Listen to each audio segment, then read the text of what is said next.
Katotohanan na ang kaligayahan ay mayroong pintuan, at ito ay mabubuksan lamang ng dalawang susi. Ang unang susi ay ang tumingin sa iyong itaas, sa kalangitan, at anumang mayroong dito, ang mga bituin, araw at buwan.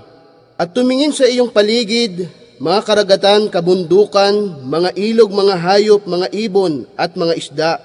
Hindi ba mayroong batas na sa mga ito ay nangangasiwa? Ang mag-isip sa iyong sarili at kaayusan sa iyong katawan kung papaanong nagtutulungan para sa iyong kalusugan. Sino ang naglikha sa mga dakilang nilikha na ito? At sino ang nangangalaga sa atin sa lugar na ito? Meron na bang umangkin na siya ang naglikha ng mga ito?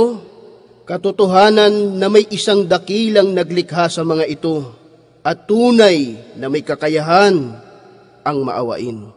Katotohanan na ang unang susi ay nasa iyong kamay kung ikaw ay mapapanatag lamang sa tunay na Diyos at sa Kanya ay sasamba.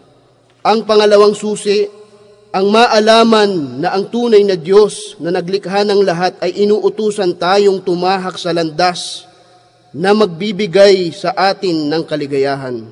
Katotohanan na ito ay landas ng Islam, na kung sino man ang tatahak dito ay magtataglay ng tunay na kaligayahan sa buhay at ganap na kapayapaan pagkaraan ng kamatayan. Ang Islam ay reliyon ng kapayapaan at kapanatagan. Ang Muslim ay nabubuhay ng mapayapa kasama ang kanyang tagapaglikha, sapagkat siya ay naging masunurin sa Kanya at dahil dito, kapayapaan pagkaraan ng kamatayan. Ang Muslim ay nabubuhay ng mapayapa sa kanyang sarili, sapagkat ang kanyang puso ay nakilala ang kanyang tagapaglikha.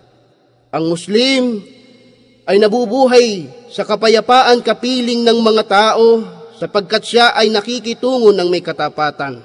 Isang pagbati mula sa nagnanais sa iyo ng kabutihan dito sa Badia Islamic Center.